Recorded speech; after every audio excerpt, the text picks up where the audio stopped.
यास्त भोगम त्वया बालम, जिस कन्या में और जिस लड़के में भोग लिप्सा है उसे शीघ्र ही वर्ण करना चाहिए। वर्ण माने अपना जीवन साथी धर्मयुक्त चयन कर लेना चाहिए।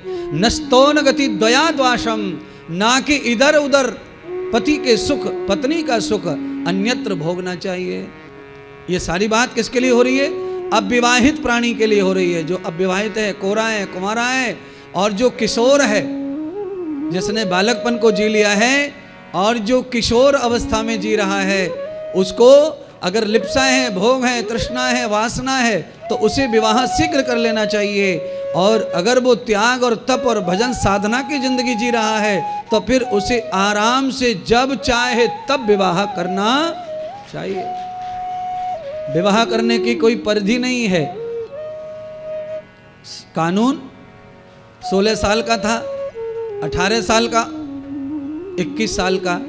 जो कानून है ये कानून एक विज्ञान के तहत है। साइंस के द्वारा इस कानून का गठन हुआ है कन्या और लड़कों के लिए, क्योंकि पुरुष से ज्यादा शक्ति महिला में होती है भोगने की।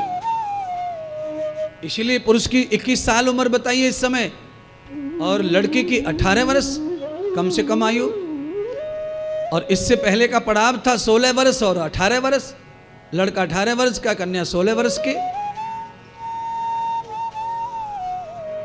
अब 21 वर्ष है, क्योंकि तब ही शरीर मेल करता है। 21 साल का लड़का 18 साल की लड़की का शरीर ताकत बराबर गिना जाता है। इतनी ताकत में अंतर है, शरीर की क्षमता में अंतर है।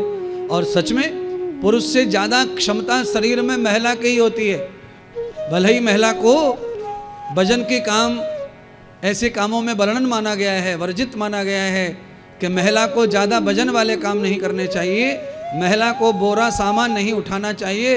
इसके पीछे भी उसकी शारीरिक बनावट है, शारीरिक प्रक्रिया के कारण ये सारी बातें रखी गई हैं। अन्यथा महिला जितनी देर तक वजन उठा सकती है उतनी देर तक पुरुष वजन का काम भी कर सकता नहीं है। महिला सामान्यतः पुरुष से ज्यादा काम करती है। सामान्यतः कैसे? ये हमारे बीच में जो महिलाएं बैठी हैं ये तो भाग्यवान है, इनको ज्यादा काम वाम का मौका नहीं मिलता। पर जो बिचारी महिला मजदूर है उसको पति से डबल काम करना पड़ता है। पति के लिए सुबह भोजन पानी बिस्तर आसन सब समेटना पड़ता है, बाल गोपाल को संभालना पड़ता है, साथ में पति के मजदूरी करने के लिए काम पर भी जाना पड़ता है। बराबर काम करती है, बीच बीच में पानी रोटी भी पति बच्चों को खिलाती है। शाम को निवृत्त होकर के फिर से घर के सब काम आके करती है। काम ज्यादा है पर उस काम के पीछे पुरुष से कई चीजें ज्यादा महिला में पाई गई हैं। तो आज तो भैया नवरात्रि का पहला दिन है तो मैं तो महिलाओं की ही ज्यादा बात करूंगा। हाँ, अभी पितरों का चल रहा था तो अपन पितरों की बात कर रहे थे, बात बात में पितर। आज महिलाओं का दिन है 10 दिन, तो अब 9 दिन महिलाओं की चर्चा अपन करेंगे। तो आज मैंने आपको 2 दृष्टांत सुना दिए। पहला सुना दिया कि आपके अंदर बल विद्या बुद्धि कैसे आएगी वो बताया। दूसरा बताया कि नवरात्रि का उत्सव 9 दिन का क्यों शुरू हुआ। तीसरा मैंने बताया कि शैलपुत्री प्रथम दिन पूजा कैसे होती है, क्यों होती है, और शैलपुत्री कैसे प्रथम दिन की पुजारी बनी, कैसे भगवान बनी, कैसे उनकी श्रेष्ठता पूजा के योग्य बनी, वो कथा अब चल रही है। शैलपुत्री का जन्म कैसे हुआ वो भी मैंने आपको बता दिया। अब कथा चल रही है कि शैलपुत्री ने ऐसे क्या गुण संपन्नता कमा ली जिससे वो प्रथम देवी पूजक बन गई।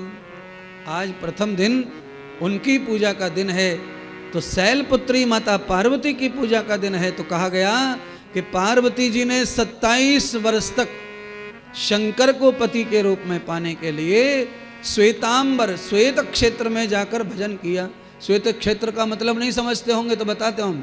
श्वेत क्षेत्र कहते हैं कैलाश की चोटी यानी बर्फ के एरिया को, जहाँ बर्फ है, जहाँ सफ़ेद चादर बिछी है, जहाँ बर्फ के पहाड़ हैं, सिल्लियाँ हैं, उन्हें श्वेत क्षेत्र कहते हैं। अब बोलिए आप में से कौन सी कन्या ऐसी है जो बर्फ की सिल्ली पर बैठ के 27 साल भजन करे।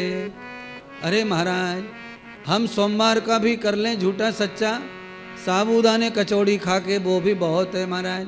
शिव जी मिले न मिले, खाली नाम कोई शिव जी मिल जाए, शंकर मिल जाए, भले ही दारू पीवे कोई फर्क ना पड़े। हाँ महाराज, कोई फर्क नहीं।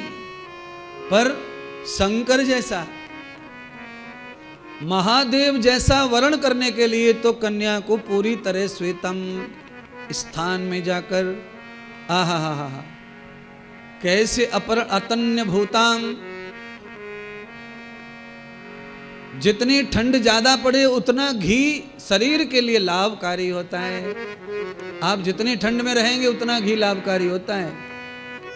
और प्राचीन काल में हमारे घरों में भी सर्दियों के समय ही घी बनता था, गर्मियों में घी नहीं बनाती थी माताएं। सर्दियों में घी बनाने की परंपरा थी हमारे यहाँ। ये ध्यान रखो, सब लोग बातों को समझते चलो।